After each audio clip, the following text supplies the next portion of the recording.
Coming up on Arirang News, the authorities cancel plans to ease the distancing rules starting tomorrow in the greater Seoul area. Residents had been looking forward to being able to meet in groups of more than 4, but there's been a sudden rise in new cases. South Korea's industrial production rose slightly last month, bouncing back from the month before, but that was due to a big increase in public sector spending on vaccines. And Kim Jong-un has reportedly dismissed several of his top aides, accusing them of bungling the regime's response to the pandemic. Those issues and more, it's expected, will keep the North focused at home for the time being and not on the U.S. or South Korea.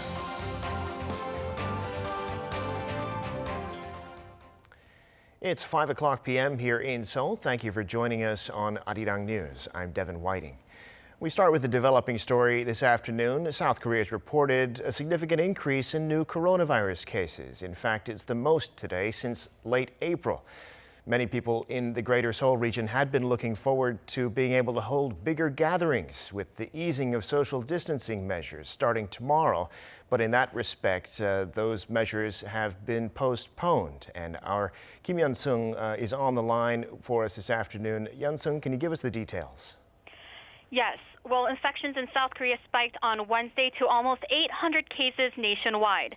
This is the highest number of daily cases that the nation has seen since late April.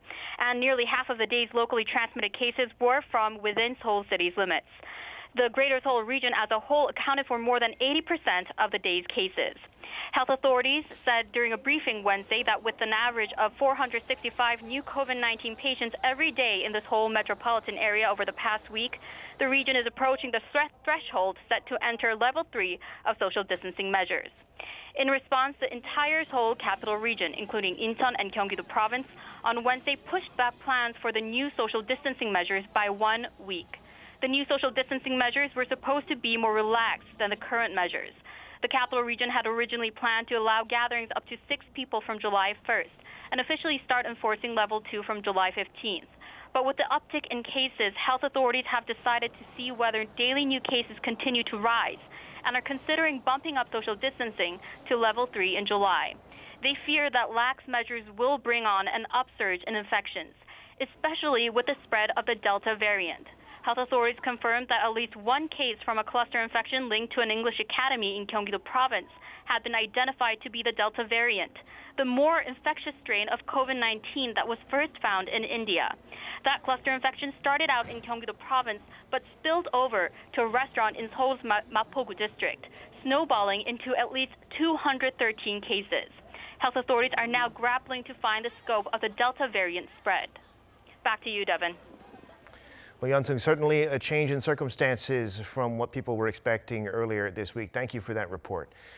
Now, it's still quite an ordeal for people in Korea who want to travel overseas. That looks like it's going to start to change a little bit, at least for those who've been vaccinated. In late July, Korea will have a travel bubble set up with the U.S. territory of Saipan, which in pre-pandemic days was a very popular tourist destination for Koreans. Kim Yo-sun has more.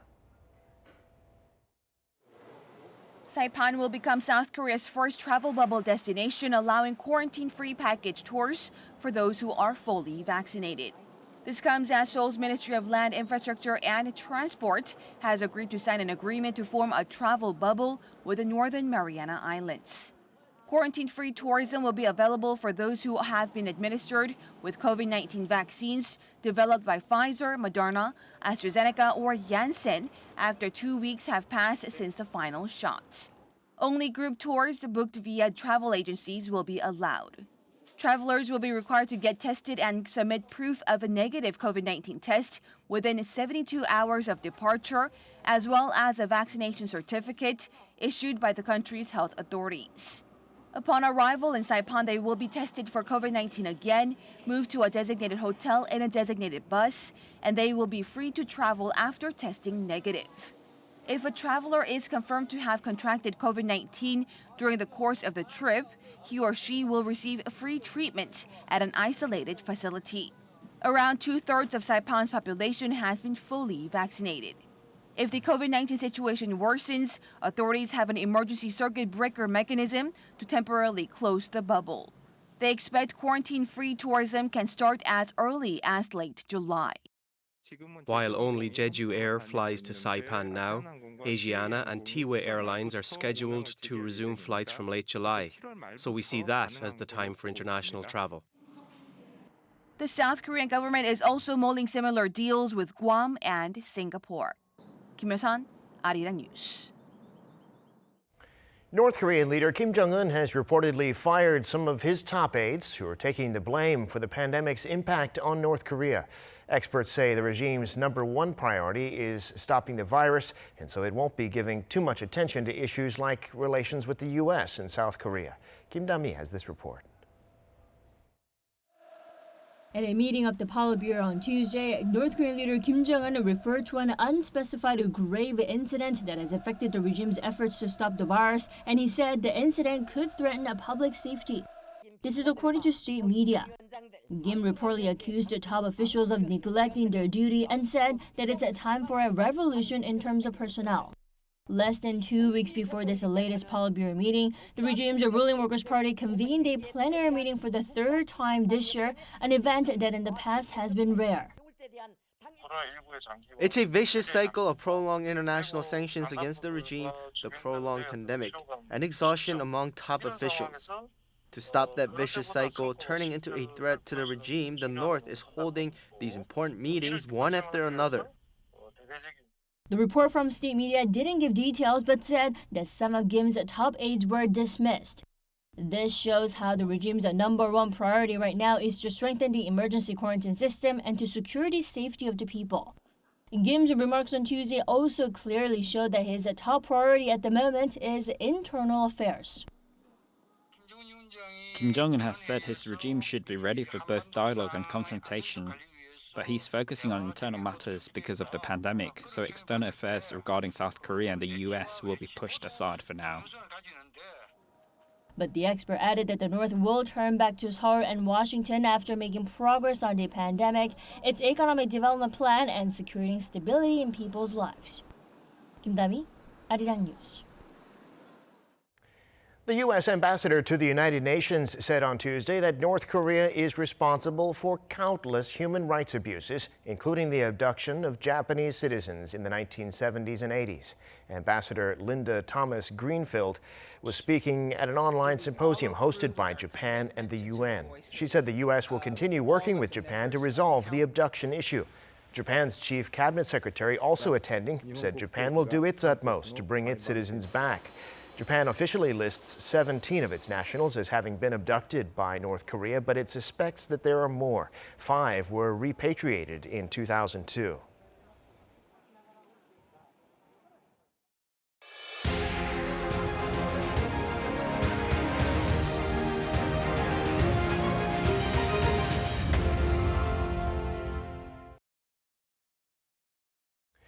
In May, South Korea's industrial production rose slightly from the month before, but the increase was in large part due to government spending.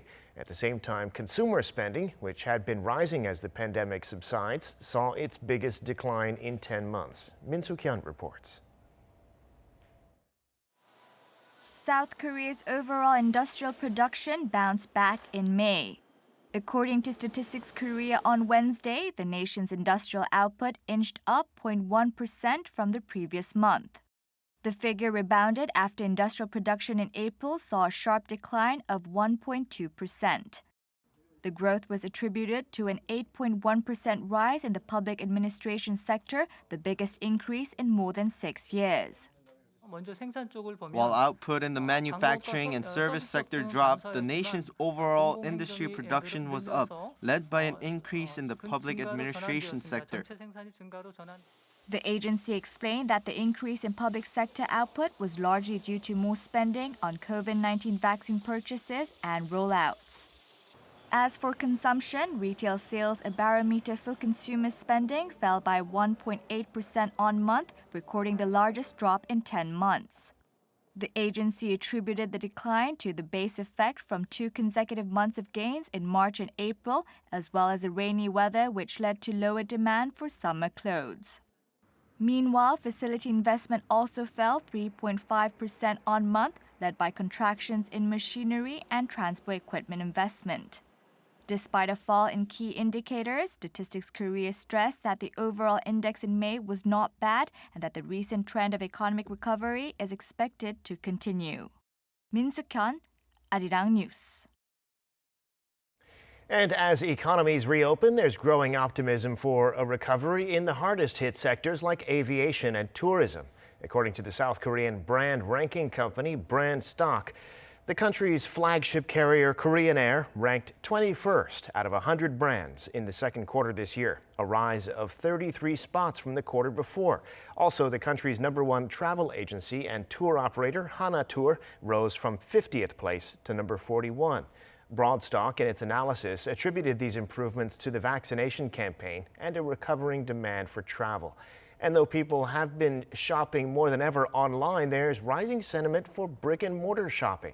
So the brand retailer E-Mart has recovered to number 8 after falling down the list all through last year.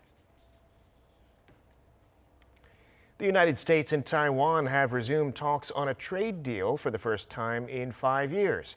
High on the agenda in the talks held Wednesday was securing a stable supply of semiconductors, Taiwan being a leader in this sector, and working together on vaccines. It's a change for the U.S., which under the Trump administration had suspended talks with Taiwan to get a deal with China. But as tensions with Beijing rise again, the U.S. is looking to Taipei. It's widely expected that this week's talks would have covered the new chip factory being built in Arizona by Taiwanese chip giant TSMC, on which the companies plan to spend $12 billion over the coming decade.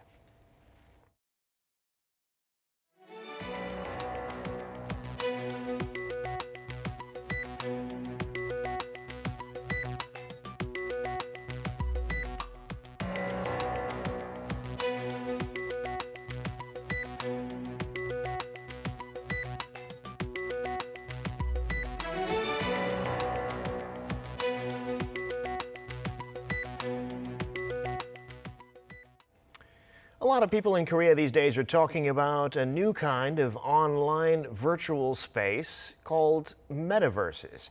At first glance, metaverse platforms look like virtual reality games, but you can actually do a lot more than just play. You have an avatar that you can buy virtual clothes for, or virtual property even. Some real-life companies are selling virtual versions of their real-life products in the metaverse. That's attracting a lot of companies, in fact, who see a young customer base in the making. Well, today I'm joined in the studio by our very own Eun-kyung, who's been looking into the metaverse platforms and what companies and their users are doing with them. Eun-kyung, great to have you here today. Good afternoon. So, Eun-kyung, tell us, what is a metaverse and how does this differ from what we all know as virtual reality or games like that? Yes, Devin. The word metaverse comes from combining. Meta means beyond and verse meaning universe. In the movie Ready Player One, released in 2018, shows the concept of the metaverse. In the movie, people not only play games, but also hang out, dance, and enjoy days, just like we do in the real world. This is what makes the metaverse different from a VR game. People socialize in the digital universe through their avatars that represent them, and these can be linked to the physical world.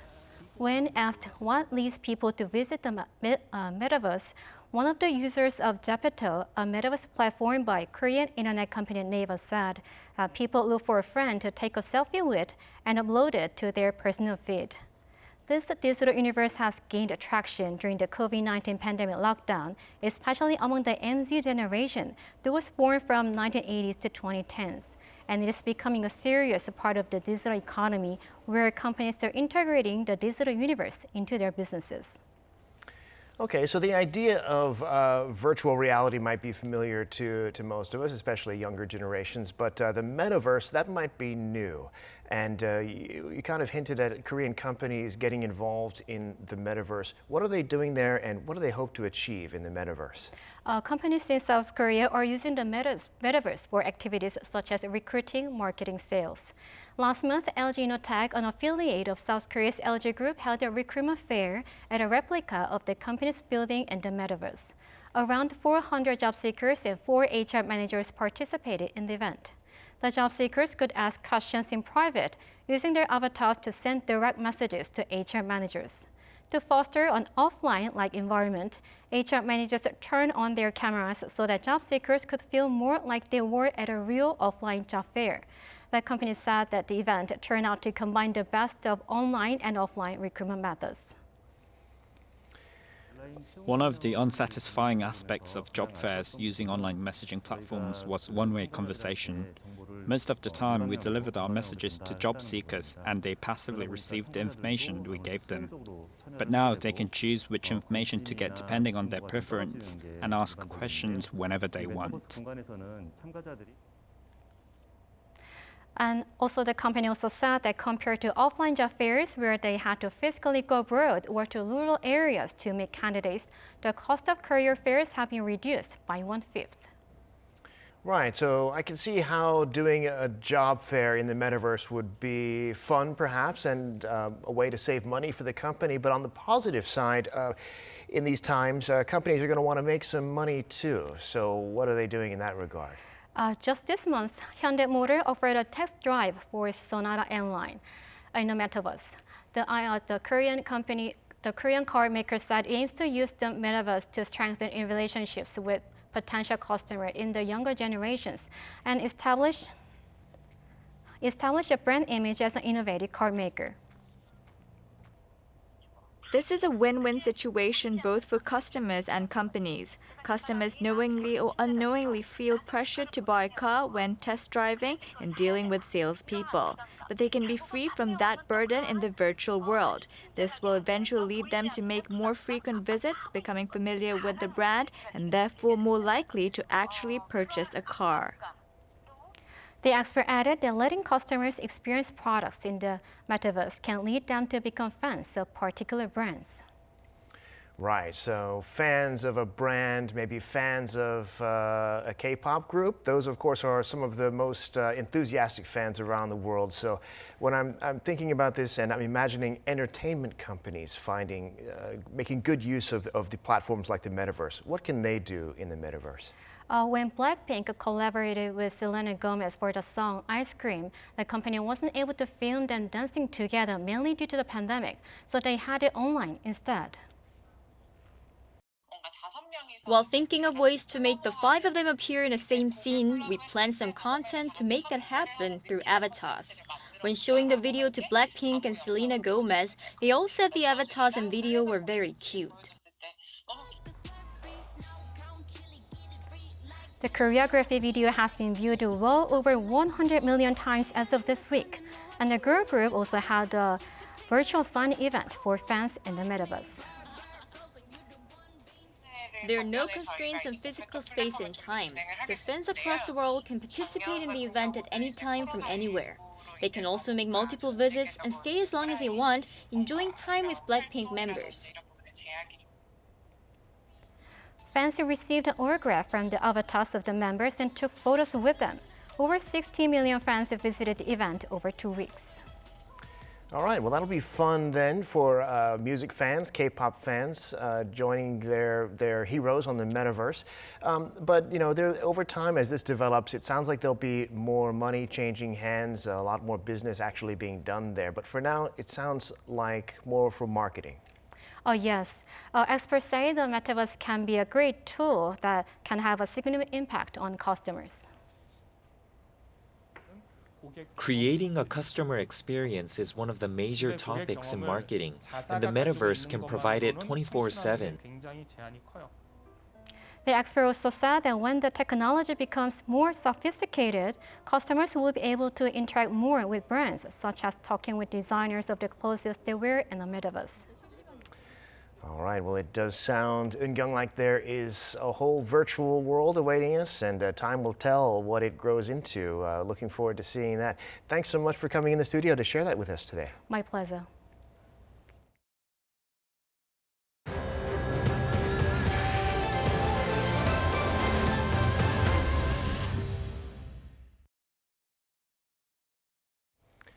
The U.S. Defense Ministry says it respects South Korea's decision to not participate in a multinational naval exercise called Sea Breeze 21 being held near the Crimean Peninsula.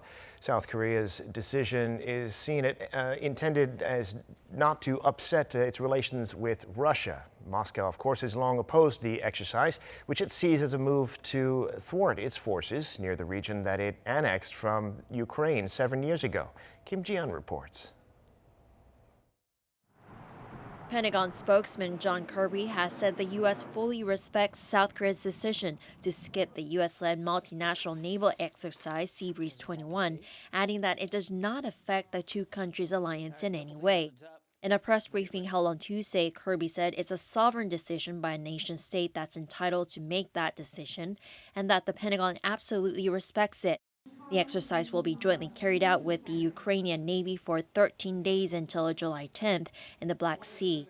It's near the Crimean Peninsula, which Russia annexed from Ukraine in 2014, a move condemned by the West. Around 5,000 troops from some 30 countries are participating in the exercise, including some 30 naval ships and 40 aircraft. The South Korean Defense Ministry confirmed it was invited to join the exercise but declined in the end, presumably to not hurt its relations with Russia. Russia has been calling for a suspension of the exercise, which it claims could raise the possibility of military incidents and ignite Ukraine's military ambition.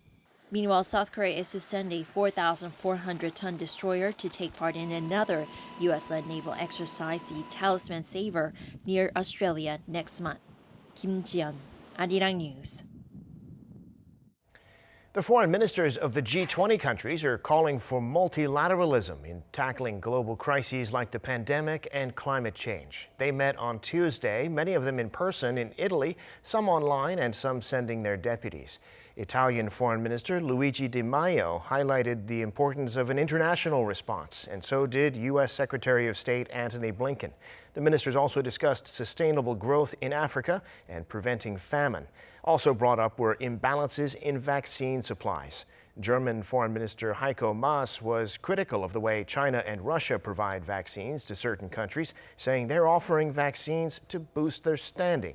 In turn, China's Foreign Minister Wang Yi said wealthy countries should not impose export controls on vaccines.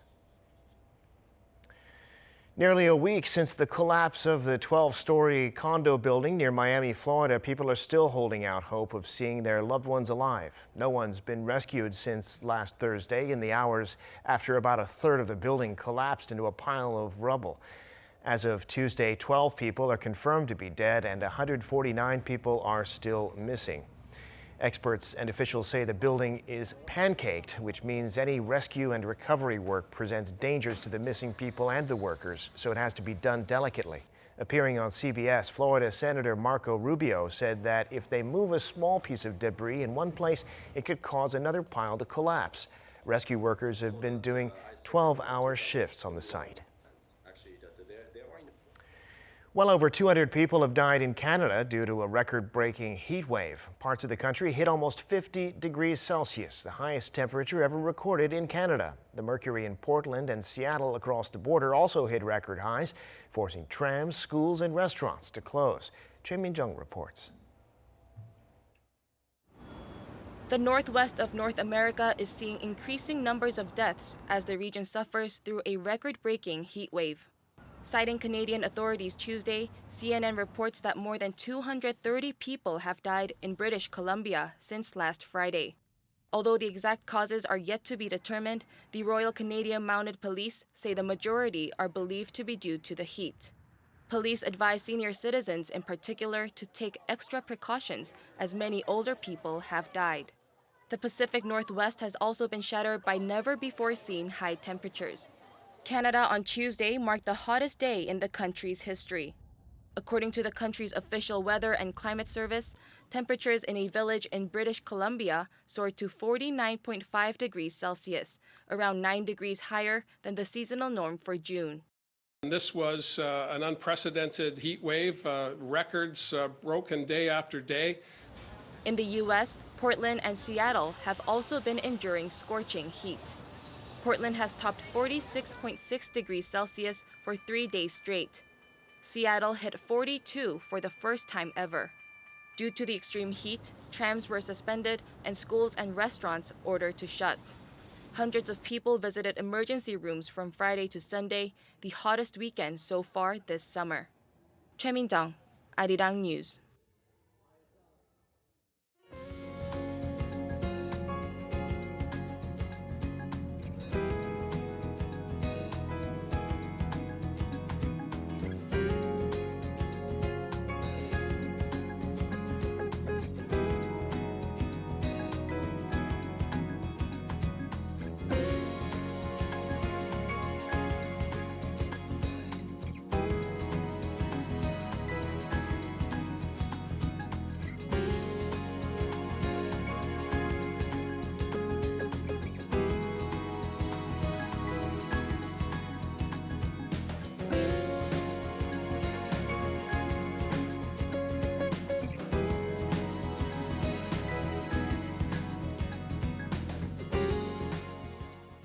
And that brings us to the end of this newscast. Thank you for watching. More live news coming your way at 7 p.m. Korea time.